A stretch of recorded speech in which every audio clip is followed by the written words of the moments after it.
Buenas tardes, Pastor Guzmán. Buenas tardes, Pastor Héctor. Dios le bendiga. Dios bendiga. Buenas tardes, Marcela Sí. Nava. Buenas tardes. Gracias por estar con nosotros.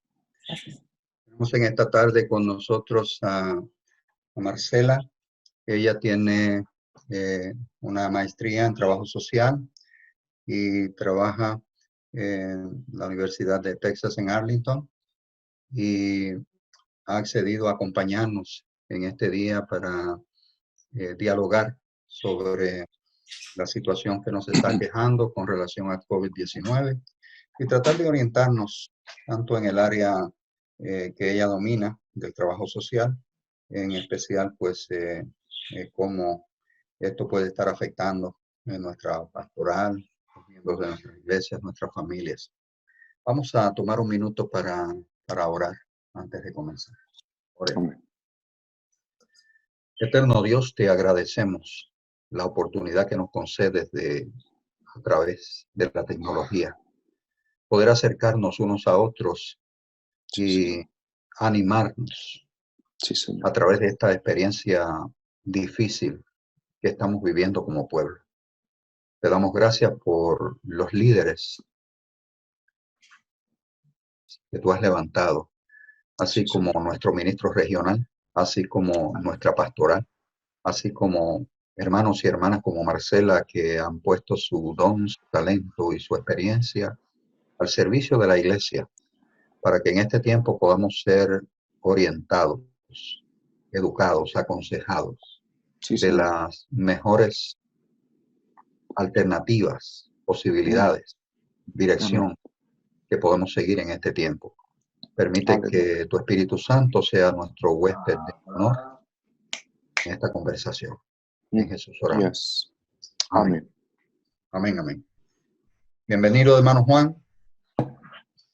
Vamos a pedirle a Marcela que nos hable un poquito sobre su trayectoria y se presente a sí misma. Claro, claro, pues mucho gusto a todos. Como presentó, me llamo Marcela Nava y soy trabajadora social. De hecho, actualmente soy profesora de trabajo social en la Universidad de Texas en Arlington. Llevo 15 años de experiencia de trabajo social aquí en Dallas-Fort Worth. La mayoría de mi trabajo ha sido en la comunidad con diferentes grupos. También llevo los últimos 6 o 7 años trabajando en el campo de salud pública y trato mucho con epidemiólogos, con personas con experiencia que son profesionales en salud pública. Entonces, tengo bastante información para compartir y también tengo bastante contactos. Entonces, las preguntas que no pueda contestar hoy, estoy dispuesta para conseguir cualquier respuesta que necesiten y mantenerme en contacto en lo que se va de la situación. Muchas gracias, Marcela. Dios le bendiga. Gracias. Marcela, nos gustaría que primero nos dieses un pequeño resumen de qué ha estado pasando y por qué el gobierno ha tomado las medidas que ha tomado, cuál es la dirección que lleva el gobierno con esta situación en este momento. Bueno, sí, yo creo que ha habido bastante información, yo creo que hasta demasiada información. Entonces, para explicarlo, voy a usar un ejemplo y yo creo que de ahí a lo mejor se puedan entender mejor. El ejemplo que yo uso es de pensar en esta enfermedad en términos de salud pública. Por ejemplo, todos tenemos familia o hijos, sabemos la importancia de vacunar, ¿verdad? A esos niños. Vacunarlos, sabemos que al vacunar a alguien causa una reacción en el sistema inmuno que les da la protección, la defensa, por si en el futuro llegan en contacto con esa enfermedad, ya tienen la resistencia en el cuerpo para que no les afecte y el cuerpo de manera rápida elimina ese virus. Entonces, cuando nosotros vacunamos a nuestros hijos, lo estamos haciendo por dos razones. Una es obviamente para protegerlos a ellos, para que no se enfermen si llegan en contacto con ese virus. Pero la segunda razón y la razón que es más, que trata más ahorita con la salud pública, es que si los hijos están vacunados contra una enfermedad, no pueden transmitir esa enfermedad porque su cuerpo la elimina. Entonces, cuando nosotros estamos vacunando a nuestros hijos, estamos pensando no solamente en ellos, sino en los bebés prematuros que todavía no han sido vacunados, en los bebés de menos de 6 meses que no han recibido ciertas vacunas, a los bebés que tienen enfermedades que están más frágiles. Entonces, nosotros vacunamos para la salud personal, pero también para la salud de los demás, para que nosotros nos eliminemos como transmitores de una enfermedad. Entonces, pensando en ese ejemplo, ahorita lo que está pasando es, hay nuevo virus, y se dice nuevo porque no ha existido hasta ahorita de manera de presencia grande en la población. Entonces, quiero decir que hasta ahorita, por ejemplo, nosotros hemos tenido el chickenpox, esa es el viruela, ¿verdad? La viruela. Ujú. Entonces, ya que tengamos el chickenpox, ya nos vuelve a dar, ¿verdad? Entonces, aunque tengamos contacto con alguien que la ha tenido, nosotros sabemos que no la podemos contagiar. Pero como ahorita no ha habido suficiente tiempo para que las personas contraigan una enfermedad y agarren la resistencia, no ha habido suficiente tiempo para que haya vacunas, nuestra población ahorita no tiene resistencia contra este virus. En el futuro, por ejemplo, que este virus que un virus que ya estuviera bien establecido, ya tendríamos suficientes personas vacunadas o suficientes personas que ya han pasado por esa enfermedad que al llegar en contacto con ella no la van a transmitir, su cuerpo las va a eliminar. Entonces, esta enfermedad es una enfermedad, es un virus, no es un virus necesariamente letal. Yo creo que también el miedo sobre lo que es esta enfermedad ha pasado a personas a pensar, por ejemplo, si salgo afuera y me sale un microbio y lo respiro, ya me voy a... Pero es un tipo, por ejemplo, es similar al flu. Hay síntomas como el fiebre, como tos, dificultades de respirar, pero para la mayoría de personas, la mayoría de personas jóvenes, la mayoría de personas que no tienen problemas de salud, va a ser una enfermedad que causa un poquito de incomodidad, a lo mejor requiera una visita al doctor, un poco de ayuda, de asistencia, pero para la mayoría de personas no va a ser una enfermedad letal. Ahora, sí hay personas en nuestra comunidad que están a más alto riesgo si llegan en contacto con esa enfermedad. Las personas, como dije, las personas de tercera edad, salud, las personas que tienen enfermedades que decimos autoinmunes, que quiere decir que su cuerpo hasta se ataca a sus propias células y no responden bien, las mujeres embarazadas, los niños. Entonces, ahorita lo que está haciendo el gobierno es que ha tomado medidas drásticas para tratar de reducir el contacto que tenemos con otras personas. Y la razón para eso está más basado en la capacidad del sistema de salud que en el nivel de riesgo de la enfermedad. Entonces, repito, el gobierno está tomando acción drástica más por la capacidad limitada del sistema médico que por ser algo letal. Nosotros tenemos un sistema médico que tiene capacidad limitada, ¿verdad? Solo tenemos ciertas camas, cierto número de camas en los hospitales, solo tenemos cierto número de enfermeras, de doctores. Y lo que el sistema de salud pública sabemos que esta enfermedad va a seguir. Esta enfermedad esta nueva, quiere decir que es imposible pararla completamente. Pero lo que sí podemos hacer es asegurar dos cosas, que las personas más vulnerables no tengan contacto con la enfermedad y de asegurarnos que nosotros, que estamos más saludables, no estemos ocupando los recursos del sistema de salud y que podamos dejar que esos recursos mejor se usen para otros. Por ejemplo, alguien que tiene asma, que no puede respirar, en un hospital solo hay cierto número de aparatos para ayudarle a las personas a respirar. Una persona de salud aceptable que está usando un respirador, es posible que eso esté preveniendo que una persona de salud más delicada pueda tener acceso a esa misma tecnología. Entonces, deja pausa ahí, porque ojalá que por 5 minutos y me aseguro de que vayan. Marcela, basado en explicación que usted nos ha dado, entendemos que el juez de distrito de Dallas ha tomado algunas directrices al respecto. Eh, ¿Conoce usted cuáles son estas directrices? ¿En dónde estamos ahora? ¿Cuáles son las decisiones que se han tomado? Y si estas decisiones pudiesen tener alguna repercusión legal en términos de lo que es el, el grupo, el hacer grupos de gente o cualquier tipo de acción que vaya en esa dirección. Claro. Voy a contestar esa pregunta de dos maneras. Uno es, ha habido bastantes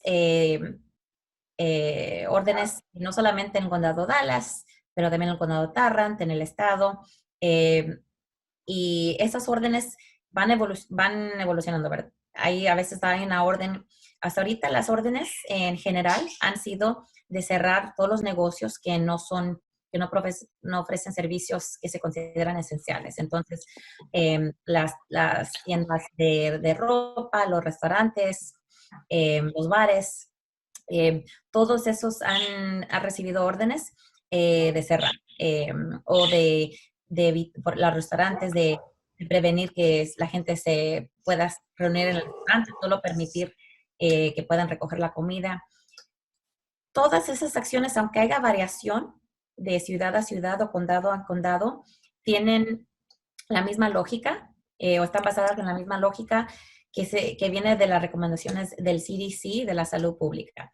Y básicamente eso quiere decir que absolutamente lo más importante ahorita que se puede hacer para ayudar a los más vulnerables a esta enfermedad es de reducir el contacto social. Porque nosotros no tenemos esa resistencia y porque no hay síntomas que a veces salen por varios días. Si usted piensa que si hay una reunión, que aunque sea de 10 personas, aunque sea permitida esa reunión bajo la ley, una persona que haya sido expuesta, posible que no tenga ningún síntoma. Después, si una persona en ese grupo de 10 va a su casa, ahí trata con 3, 4, 5 personas más y ahí también puede pasar el virus. Después, si esa persona sale y se reúne con otras 10 personas, usted ve que de ahí va avanzando, avanzando de manera tan rápida que a veces no podemos ni tomar en cuenta. Hay tantas maneras que llegamos en contacto con nosotros. Si tocamos algo y alguien más pasa por ahí, aunque sea el fin del día y toca esa misma área, se puede transmitir el virus. Ahora, nosotros llegamos en contacto con miles de virus todos los días, pero porque ya tenemos resistencia natural, no nos afecta. Entonces, todas estas órdenes están saliendo básicamente con el mismo fin de que si no es un hospital, no es policía, no es una tienda de comida, que hay que reducir el contacto social a lo mínimo necesario. Pregunta, Marcela. Estas órdenes que los counties, como usted dice, van evaluando diariamente, estas órdenes tienen carácter legal o no tienen carácter legal. Puede ser una persona procesada legalmente o amonestada o multada o apresada por violentar una de estas órdenes. Ya están saliendo. Apenas la ciudad, por ejemplo, de Fort Worth ya votó que ya tienen autoridad la policía de multar o de arrestar a personas que violen esas órdenes. Y yo sospecho que varios otros condados y ciudades van a tomar una acción similar. Ahora, y con eso les digo dos cosas. Uno de los grupos que está más a riesgo de contraer esta enfermedad son los que están en las cárceles y los prisioneros, porque como se imagina, cuando uno está en contacto con tantas personas en una área cerrada, las infecciones se pueden transmitir muy rápido, de manera muy rápida. Sí hay órdenes legales que están saliendo. Mi opinión personal es que no va a haber muchos arrestos porque eso iría contra las recomendaciones de salud pública, pero sí sospecho que van a empezar a haber multas, especialmente para los negocios que no tienen justificación ante los ojos de la ley para seguir reuniéndose. Entonces, sí, oficialmente el sistema legal ya está involucrándose como una estrategia para tratar de hacer que los negocios, las organizaciones, las iglesias entiendan por qué esto es algo tan importante. Y cuando no hay ese entendimiento, cuando las personas no entienden, pues yo creo que la ley espera que a lo mejor la amenaza de una multa, un arresto, los motive. Bien. Marcela, eh, como usted dijo al principio, tenemos demasiada información. Yo creo que no hay una persona en este país que no tenga acceso a información como para poder estar bien educados ya en términos de lo que es el COVID-19 y la manera tan rápida como se está propagando. Esto, lo que hemos estado siguiendo, las recomendaciones, estamos pues aislados en nuestras casas, pero el ser humano me parece que no nació para el aislamiento. Yo llevo 3 o 4 días encerrado aquí y esta mañana pues ya los niveles de ansiedad en mi hogar estaban bien altos. Como trabajadora social, ¿qué recomendaciones usted nos puede hacer a nosotros para cuidar de nosotros mismos, cuidar de nuestra familia y que nuestros propios niveles de ansiedad bajen, se mantengan calmados en lo que pasa esta emergencia? Sí, claro, claro. Pues lo inevitable es que esto va a ser, es un tiempo difícil, es un tiempo de mucha ansiedad, de mucho estrés. Entonces, como trabajadora social, reconozco que no hay manera de prevenir ese estrés. O sea, el estrés existe, estamos viviendo la situación, pero sí hay manera de reducir el riesgo de que se convierta en depresión o en ansiedad. Entonces, dos recomendaciones generales. Uno, el primero sería que entendamos más la diferencia de estar socialmente aislados y estar encerrados. Entonces, mucho del estrés, mucha de la depresión, mucha de la ansiedad sale eh, y tenemos simplemente del no salir afuera, de no ir a caminar, de no tener contacto con el sol, de no respirar y tener un poquito de interacción así. Entonces, es extremadamente importante que nosotros estemos saliendo afuera.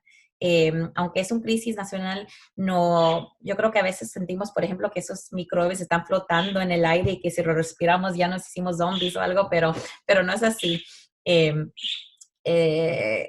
Podemos salir afuera, podemos, claro que salgan a su patio, tomen un descanso, vayan a caminar alrededor por la cuadra. O sea, no tienen que estar encerrados y más bien no deberían estar encerrados. Ahora, también lo de precaución, por ejemplo, de las áreas públicas. Hay personas que han preguntado, pues, ¿puedo llevar a mis niños a jugar al parque? Así salimos. Pues tomen en cuenta, o sea, imagínense, no sé si han visto estudios, pero imagínense que tienen una mano así como de esa pintura, de pintura y que cualquier cosa que toquen, pues capaz de dejar ahí una pintura. Y alguien que toque esa pintura también es capaz de seguirla. Entonces, en los parques donde juegan los niños, ese virus puede seguir vivo en una superficie por varios días. Entonces, sí hay riesgo de ir y tocar cosas que otras personas están tocando. Pero de ir a caminar alrededor de la cuadra solos, no hay riesgo. Eso es solo uno que pueden hacer y deben seguir haciendo. En grupos pequeños, también puede salir juntos. En grupo, por ejemplo, un grupo de 2 o 3 personas pueden salir a caminar juntos, pero hay que tomar la precaución. Aunque estén platicando un poquito así de la cuadra, pero sí se puede caminar 6 pies de distancia. Desinfectante, no tocar nada. Las personas que tengan asma, complicaciones, pueden llevar una máscara, pero yo no sé si están haciendo planes así, salir de una situación. Las personas que están más aisladas, parte de lo que los ayuda es tener algún nivel de comunicación social. Entonces, nosotros que no estamos acostumbrados a, o más bien, nosotros estamos acostumbrados a que la mayoría de nuestras interacciones sean en el trabajo, fuera de la casa, ¿verdad? Y la depresión y la ansiedad es algo muy verdadero. Entonces, muchos grupos están tomando... Perdón, perdón, Marisela. Marisela, Mande. perdón, yo creo que es mejor que todos los demás que están escuchando que pongan su teléfono o su computadora en mute para que no entre otros virus y no se oiga bien without interruptions lo que está platicando. ¿Sí me explico? Con los que no están hablando, que le planen al botoncito del lado izquierdo donde dice mute para que no entre las demás llamadas. Gracias por la recomendación. Pedimos a todos los que están en los iPhones celulares que pongan su teléfono en mute. De esa manera no entra el ruido de la parte trasera donde usted se encuentra y podemos participar todos. Al mismo tiempo, en la entrevista tenemos un grupo de pastores y pastoras que se han unido a nosotros y queremos dar un espacio también para que ellos tengan la oportunidad de preguntar. Así que vamos a abrir un espacio en este momento para que todos aquellos que tengan alguna pregunta la puedan hacer en este momento. Yo quiero hacer una pregunta. Mi nombre es Julio. Yo quisiera saber si es en realidad cierto de que también los zapatos tenemos que traer de la casa y la ropa, al entrar a la casa hay que dejarla afuera, cambiarnos en un lugar apropiado y ponerla al sol por 4. ¿Es esto verdadero? Me parece es un poquito extremo, ¿verdad? Porque más que nada las recomendaciones han estado basadas en la transmisión a partir de la mano y de la tos. Entonces, la mayoría de nosotros vamos a llegar en contacto con el virus por tocar algo, ya que sea tocar la mano de alguien más, tocar una superficie. Y lo peligroso de que esté en la mano es que las manos las usamos a veces sin pensarlo. Nos tocamos el cachete, algo nos pica la nariz, lo usamos para agarrar el plato y después comemos. Entonces, lo más importante son las manos, porque es la manera más común por la cual se transmite el virus. Entonces, las recomendaciones fuertes han sido de lavarse las manos regularmente, de usar desinfectante, de usar guantes si uno tiene que estar en contacto regularmente con los demás. El virus no es muy improbable que se transmita a partir de la ropa, a partir de los zapatos. Entonces, para la mayoría de personas, por ejemplo, los que están en el campo de salud, los que están atendiendo a pacientes en los hospitales, en las clínicas, ellos tienen que seguir diferentes recomendaciones porque ellos están en un ambiente donde el virus está todo alrededor de ellos. Pero para la mayoría de nosotros, si vamos a la tienda, por ejemplo, y los que podamos ordenar delivery, pues ojalá que estemos usando Amazon o lo que se pueda. Pero de ir a la tienda, las recomendaciones ahí son iguales. No tocar nada que no sea necesario, llevar guantes, si uno tiene acceso a guantes, llevar desinfectantes, si no, evitar tocar cosas que uno no necesite, evitar tocar cualquier superficie que no necesito tocar. Eso es lo más complicado porque a veces no tomamos en cuenta lo activos, tantas cosas que tocamos durante el día. Y ya regresando a la casa, otra vez lavarse las manos, desinfectarse, pero esa es la recomendación principal. No es algo tóxico que ya, ahora, lo que sí diría es que si uno está en contacto o sospecha que está en contacto con alguien que tiene, no sé, algún tipo de virus, alguien que esté tosiendo mucho, que tenga fiebre, y si uno está en un ambiente donde es posible que ellos hayan tosido y esos microbios han caído, pues en ese tiempo sí, pues sí es razonable cambiarse la ropa, pero no es como que estamos saliendo del de un campo lleno de veneno, o sea, cambiarse la ropa, lavarse las manos, bañarse, un duchazo si llegó a caer en la piel, por ejemplo, un estornudo de alguien, de algún desconocido, pero por lo general no es necesario tener que desinfectar todo lo que uno tiene simplemente por salir afuera.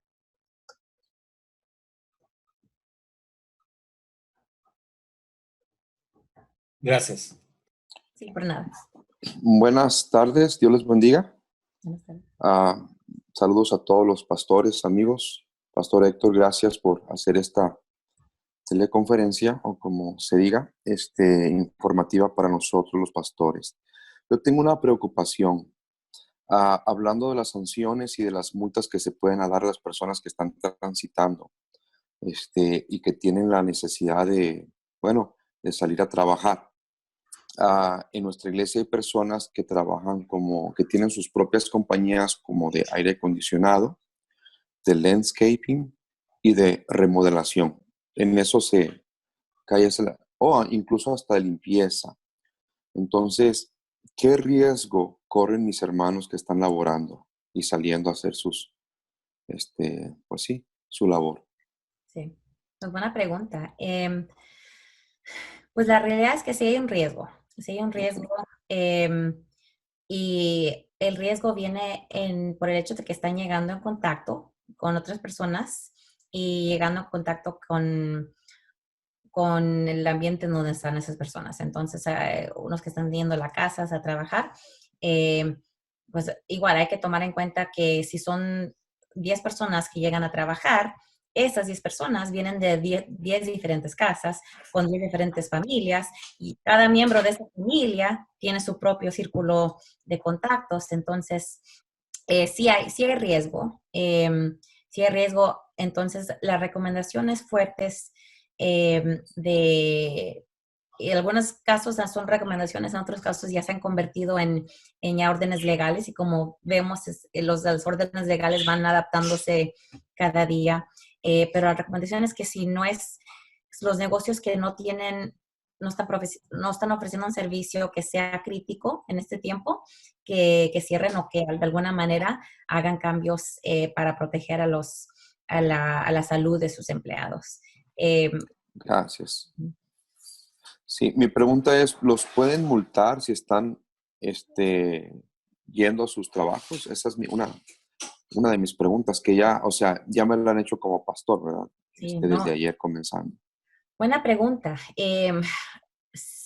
Sabemos que sí pueden multar las compañías que siguen exigiendo, requiriendo que sus empleados vayan a trabajar cuando esas compañías caen en la categoría de servicios así no esenciales. Los que trabajan independientemente, Uh-huh. que sigan trabajando, bueno, mi opinión es que aunque no haya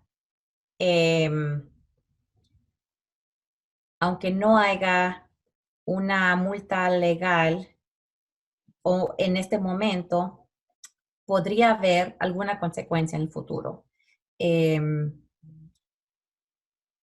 Entonces, yo sospecho que no. Por ejemplo, una de las cosas que personas están preocupadas es decir, pero ¿qué tal si me arrestan? Están saliendo ahora noticias que sí pueden arrestar a las personas que violan las órdenes. Yo creo que es improbable que esas personas sean arrestadas simplemente debido a la falta de lógica de encerrar un grupo de personas cuando estamos tratando de aislarlos, ¿verdad? Pero en este momento no, la verdad no creo que hay mucho riesgo de que haya multas.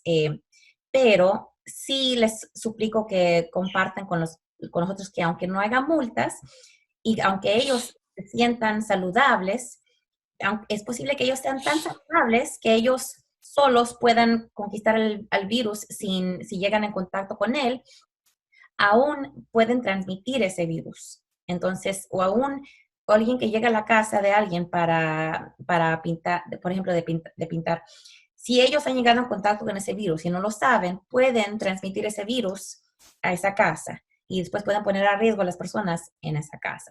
Entonces hay que pensar no solamente en cuál es el riesgo para las personas de manera personal legal, sino qué responsabilidades están tomando las personas de poner a riesgo a otras personas con que llegan a contacto y también de poner a riesgo a sus propias familias si llegan a contagiar el virus y se lo llevan al hogar.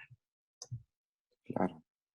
Y mi última pregunta sería, Marcela, pues nos acaban de dar ahora sí como el toque de queda ya oficialmente esta noche, a partir de las 11:59 hasta el 3 de abril. Ujú. ¿Qué tanta posibilidad hay de que esto se extienda?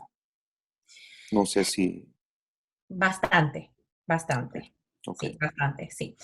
O sea, perdón, Ujú. mi pregunta es a nivel pastoral, para yo empezar a hacer planes, no a una semana, sino 2, sino posiblemente más, ¿verdad? Sí, Es lo que, sí, la sí. recomendación. Ok, Sí, yo recomiendo que se haga planes a largo plazo ok, porque no sabemos cuánto tiempo va a tardar y tomen en cuenta que esas predicciones están a veces basadas en lo que el gobierno piensa que la gente va a hacer. Entonces, si los negocios no cierran, si las personas siguen saliendo, si las personas se siguen reuniendo, se puede extender aún más de lo que el gobierno está prediciendo.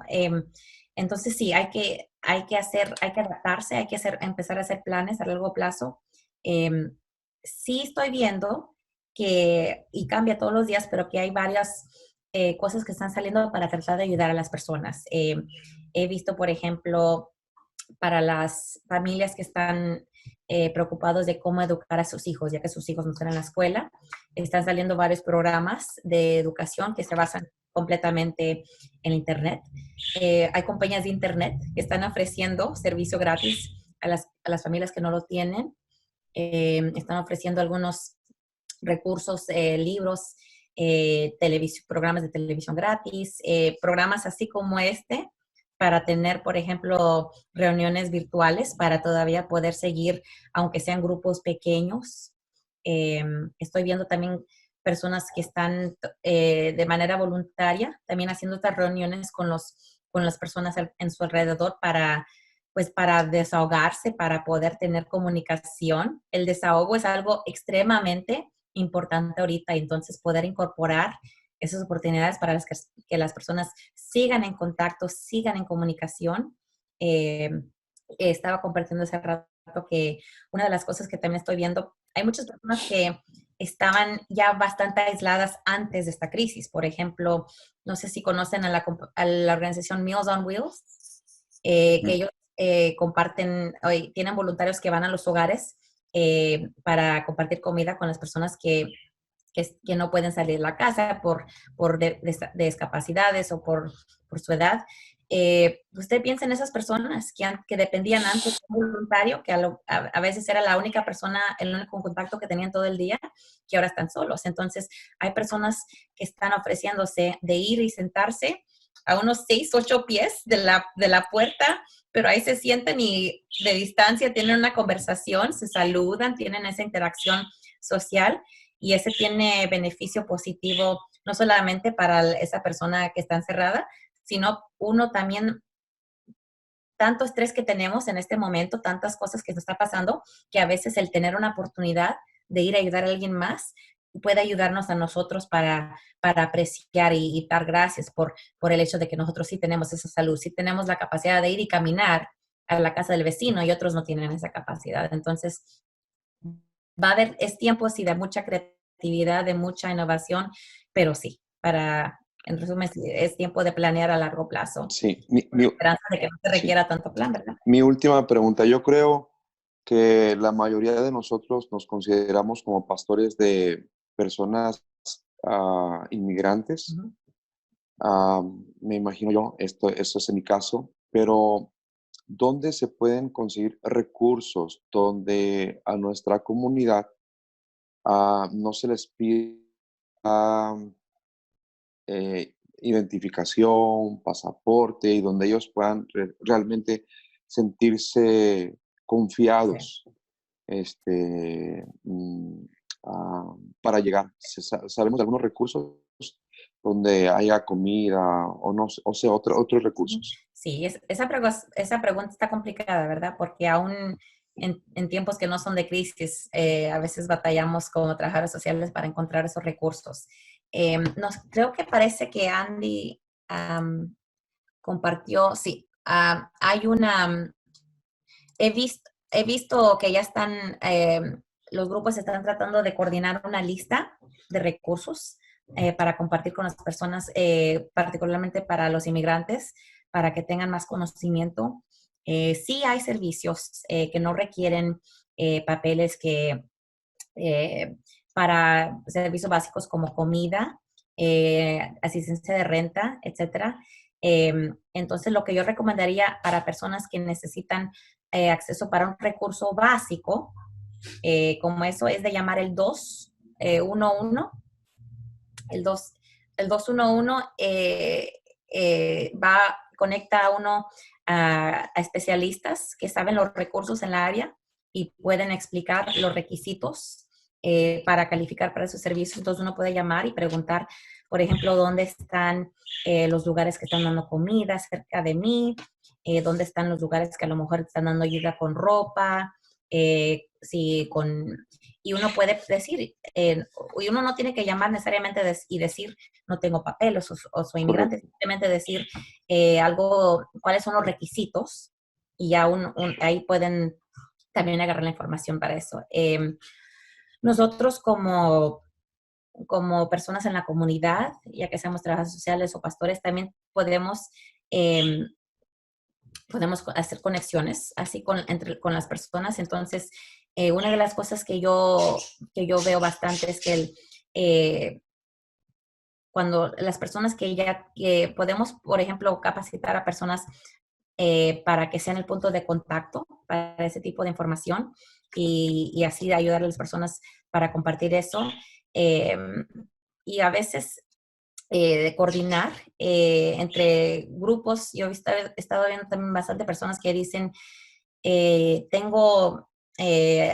puedo ofrecer un poquito de comida. Miren, yo, aunque sean unos taquitos de frijoles, pero aquí puedo ofrecer y compartir a los que necesiten. Otras personas pueden decir, miren, yo tengo transportación, tengo una van, a los que necesiten ir al trabajo, que no tengan, aquí les ayudo. Entonces, hay diferentes maneras, sí, de manera voluntaria que he estado viendo que las personas están ayudando, pero sí, el 211 sería la recomendación para los que necesitan servicios básicos. Los que sospechan que a lo mejor han estado contagiados por el virus, también hay números que pueden llamar de los diferentes hospitales. Ahorita están tratando de coordinarse todos los centros de salud, entonces cada hospital ahorita tiene como su propio sistema, su propia manera de hacer eso. Entonces, la JPS, por ejemplo, tiene un número de teléfono que las personas pueden llamar para tratar de hacer una cita para recibir una prueba para ver si tienen el virus.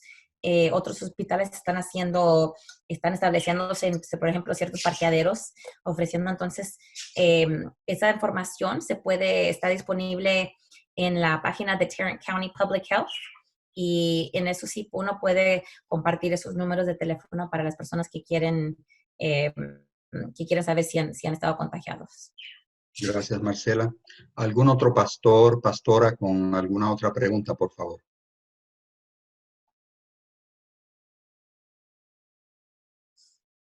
Si no hay más preguntas, me gustaría preguntarte finalmente Pastor, yo sobre... tengo una pregunta. Ok, hay una pregunta. Adelante. Buenas tardes, pastora. Marcela, ¿cómo está? La pregunta, entonces, ¿qué tan sabio es visitar a las familias en sus casas? No es muy sabio, la verdad, no es muy sabio. Y por dos razones. Uno es obviamente la salud personal de uno, pero dos es que nosotros tenemos, lo que yo recomiendo es que no estemos pensando nosotros como personas que estamos a riesgo sino que pensemos en nosotros como personas que podemos transmitir. Eso es lo más importante. Nosotros podemos transmitir eso. Entonces, de ir a la casa de alguien, uno no es tanto si esa persona me puede afectar a mí, sino qué tal si yo estoy transmitiendo esta enfermedad sin saberlo. Esa es mucha responsabilidad personal. Entonces, también sí reconozco que hay casos cuando alguien si alguien necesita comida, si alguien necesita un desahogo, si alguien está teniendo una crisis. En estos casos sí, obviamente nosotros queremos y deberíamos ir a ayudarlos, pero con las precauciones que han recomendado el CDC, de que igual desinfectamos las manos, guantes, nos tapemos la boca, pero lo que yo diría es que si no es algo crítico, eh, para la salud de alguien o para la salud mental, que mejor se cambien las visitas a familias a este tipo, por ejemplo, de llamada, los que tienen la tecnología virtual, una llamada por teléfono. Si es una persona que no está a alto riesgo, igual pueden ir a visitar, pero quédense a esa distancia, siéntense al fin del driveway, pónganse a 8 pies de distancia, no se toque nada.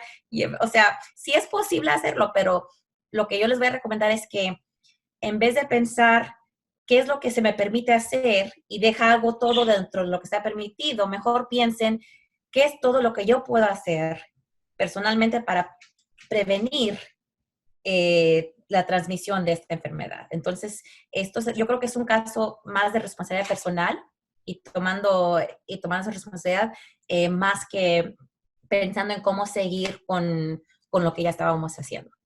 Gracias, Marcela.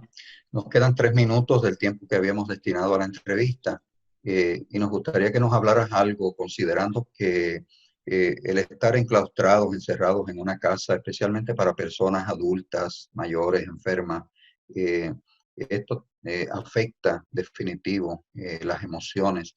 ¿Qué tipo de emociones nosotros podemos estar trabajando o cómo podemos nosotros identificar una persona puede estar pasando por un momento de estrés emocional bien fuerte que requiera algún tipo de atención, vamos a decir, médica de otro nivel?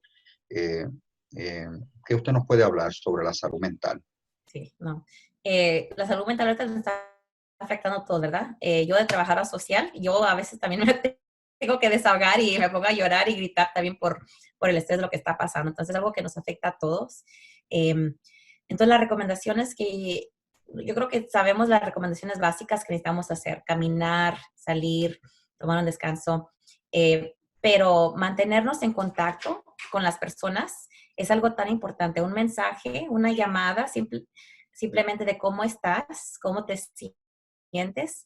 Tener ese contacto social es absolutamente esencial para proteger la salud mental. Nosotros no podemos funcionar bien si estamos aislados completamente, sin comunicación, sin contacto. Eso no es, la persona más fuerte se puede volver loca de esta manera.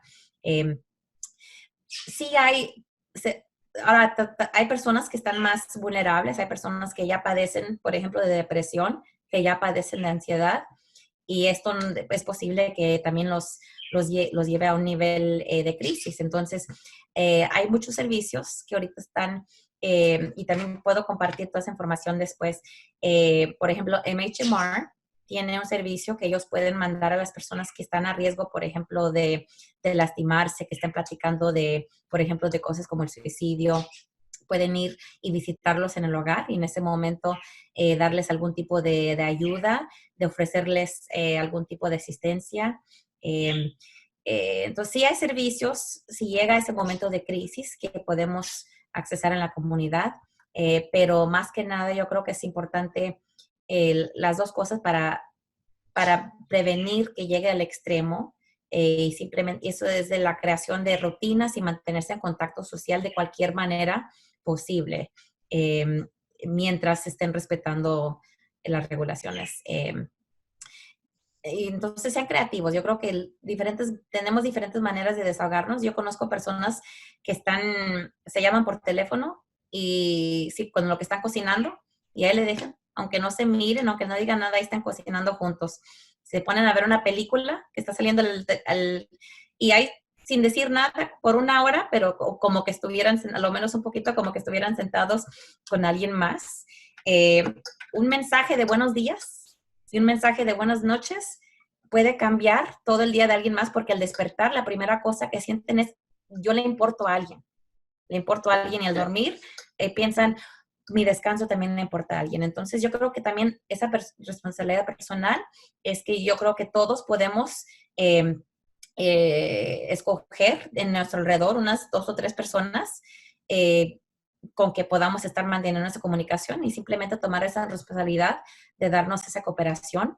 Y eso yo creo que tiene la capacidad de no solamente ayudar a ayudarlos a ellos, pero ayudarnos a nosotros también, porque así nosotros nos podemos mantener positivos y estar haciendo algo positivo en este tiempo difícil.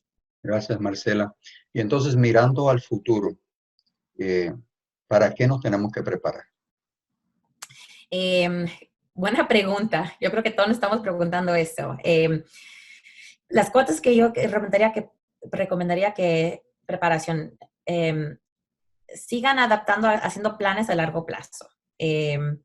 Hagan planes a largo plazo. Eso incluye, por ejemplo, si con cosas financieras, de dar información a las personas, por ejemplo, que si pueden llamar a las compañías para posponer los pagos de coche, para posponer la renta, para posponer los pagos de la casa. Muchas compañías están saliendo con mucha tolerancia ahorita y mucha flexibilidad para las personas. Entonces, eso sería parte de la recomendación. De pensar en nuevas maneras de tener, por ejemplo, servicios de juntar a las congregaciones. Este sería buen tiempo para juntar, por ejemplo, los jóvenes que saben todo sobre el WhatsApp y sobre el Facebook y todo eso. Ellos tienen ideas. Nosotros podemos usar tecnología que no cuesta nada y Más que nosotros. una conferencia. Uh-huh. Sí, entonces yo creo que la perspectiva de los jóvenes, de verdad, en este tiempo, ellos son los expertos, ¿verdad? Ellos son los expertos en todos estos servicios y yo creo que también ellos pueden contribuir a ideas de cómo seguir adelante de manera virtual. Yo creo que eso va a ser algo muy importante en estos tiempos. Okay.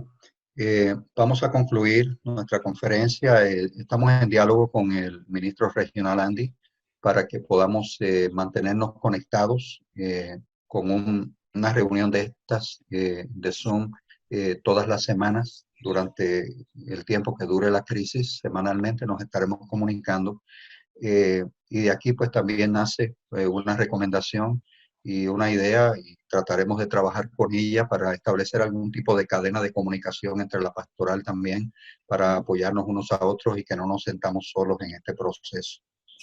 Podemos concluir con una oración.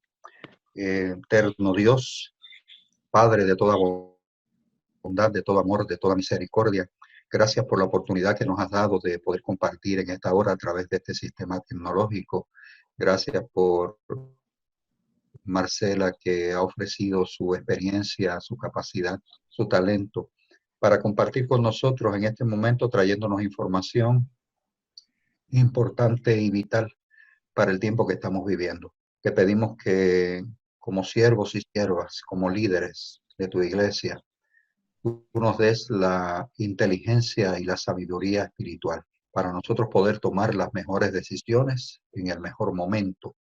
Prepáranos para el camino, para todo aquello que viene, para esta jornada que juntos estamos caminando. Permite que podamos a través de este tiempo fortalecernos unos a otros en oración, tendernos la mano en la distancia y que sepamos que no estamos solos, que tú estás con nosotros, como estuviste con tu pueblo, siendo nube en los días de calor y columna de fuego en las noches y guiándonos al lugar seguro. En Cristo Jesús oramos. Amén. Amén.